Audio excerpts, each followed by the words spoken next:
tell the past, tell the present, tell about the future. What's the future holding for you now? Ooh, the future. Well, I hope to just be able to really continue work and elevate the talent in the city. So I always am talking about with my business coaches about how I can bring people with me so they can get exposure that I got in like LA and things like that, because I'm still working with high profile clients and here and otherwise. I think the best thing in the world is when I like have my assistants with me for like, they get to meet Kid Cudi, or they get to meet, you know, Bone Thugs, or they get to meet any one of the clients that I've worked with, and then they're like, I didn't know I could do this.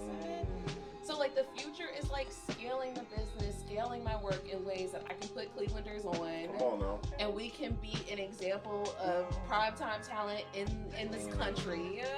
And we can show people that we do it better than anybody else. And sometimes we live in a bubble. I'm like, no, let's break it. Let's show people what we do here and how we do it. And we do it in our own way. We hustle harder than anybody else, and we're gritty, and we know how to get down to business. And I'm like, I want to elevate that. Yeah. Part of my MO for also being a publicist, I'm like, I love being able to put people on the map. Like, if I can get my clients into the New Yorker or Huffington Post or national audiences, I'm like, we put Cleveland out there. Come on now. No more Mistake on the Lake. No more, you know, none of that. Yeah. Like, shout out to Nabs. That's funny. Yeah. Okay, so let me ask you, and I feel like this is something I want to ask all entrepreneurs. What keeps you motivated? What keeps me motivated is me being an example in spaces where I know that someone like me didn't exist 20 years ago. And so I don't believe in hoarding information. I don't believe in hoarding power. I don't believe in keeping it all for myself. And so really, I just hope whenever I move on to the next thing that I'm doing in the next chapter of my life, that I was able to plant some seeds that people will be able to feed off of or grow from, because that is really important to me. And so, I mean, again, if you had told me I would have been, 36 and doing political campaigns and working in education and doing music festivals, I wouldn't have ever believed you, because I didn't have that representation growing up. It was like, you're a doctor or you're a lawyer, or you're, it's all we're ever told in school, or if you do a trade, you're a carpenter or a hairdresser. You never know where your next client is going to come from, and you just showing up looking uncanny without a speech or a pitch to your name, you've just lost out on opportunities. Yeah. So it's here in spirit. Yeah. So let me ask you this: with that being said, how do you balance it all? You are doing your thing. How do you balance all these activities? Not activities, but your say yes, responsibility. Say yes. From your own firm, from doing connects for so many other businesses. How do you balance that? Time management is my best friend. And naps. I'm serious. Naps. And I also want to shout out to parents, because those are my baby, my businesses and the things that I do. Your car with the best fresh ever. Febreze Car fills your ride with sensational scents that will blow your mind. Plus, it stays fresh for over a month. Find your Febreze Car. I don't mean to laugh, but Shocking is very out there about stealing dollars from mothers of the movement, right? And so it's very tricky to navigate these days, because anybody can get online, and I think we're all searching for connection.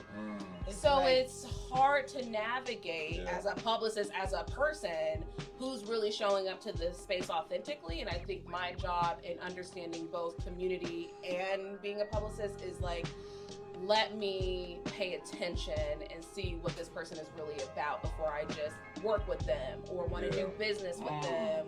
And I think everybody should be doing that. Yeah. Paying attention, because everybody talks a good game in the beginning, whether you're in a date, whether you're in a business. Come on, we got a conversation. We need to be vetting people a little better. Who we follow, who we get advice from. My mentor would always be like, take what you need and leave the rest, because everybody want to give you advice. Everybody want to talk through their situation. Everybody got a dating column. Everybody knows the business. It's the way she acts. Well, I do have a question. So let me ask you this: in the day and age of hyper influence, right? Let's say I'm an influencer and I've said something. You are an influencer. Yes. All right. You got not yet. I received You that. are. Yes, ma'am, I received that. With that being said, though, let's say I say something and and it's very, like I said, misinformation, but I let it get too far ahead of me and I want to apologize. We see it too often when people apologize after the fact is already done. Yeah. How do you repair a person's image after certain events of that nature?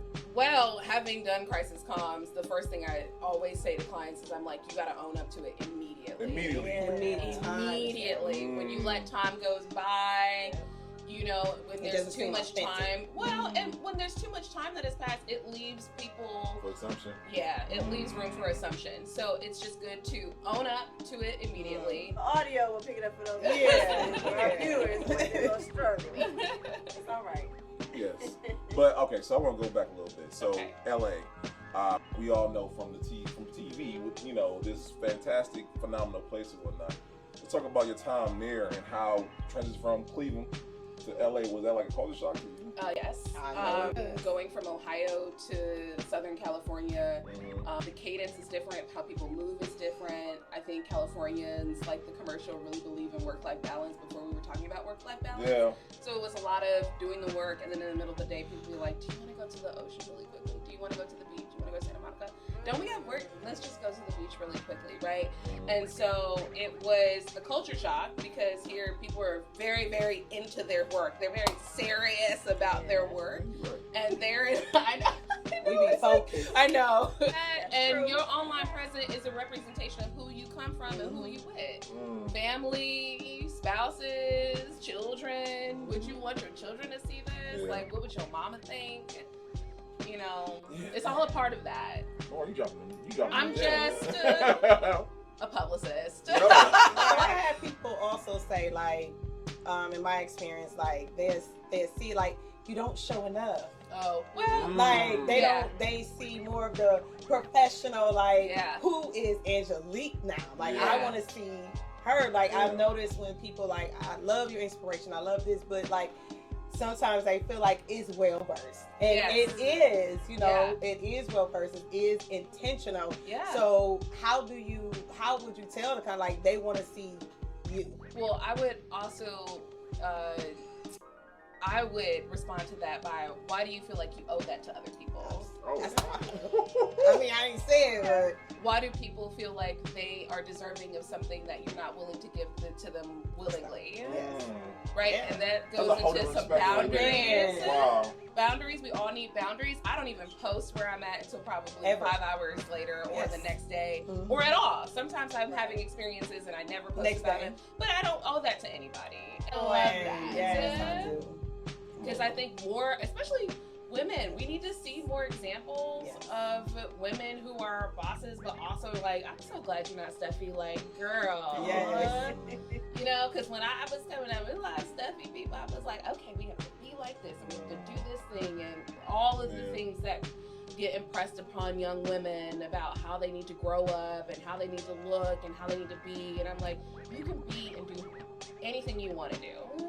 And I think that I'm just like, yeah, no one's going to box me in. And that is, I don't want anybody else to be boxed in either. So I'm hoping I can be an example of that. And that motivates me every single day. That's so good. That's so good. Shout out to y'all ladies, by the way. The women's. Yeah, shout out to y'all. I'm honored to be the president of Boss Ladies. The Aw. orange stuffy. We appreciate our mids. Yes. Yes. We definitely love when you uplift us. Yes. We Right. definitely Oh, love right. the contribution you bring to our Yes. community. Yes, It is a definitely. team effort. It Yes, is. ma'am. So that be said.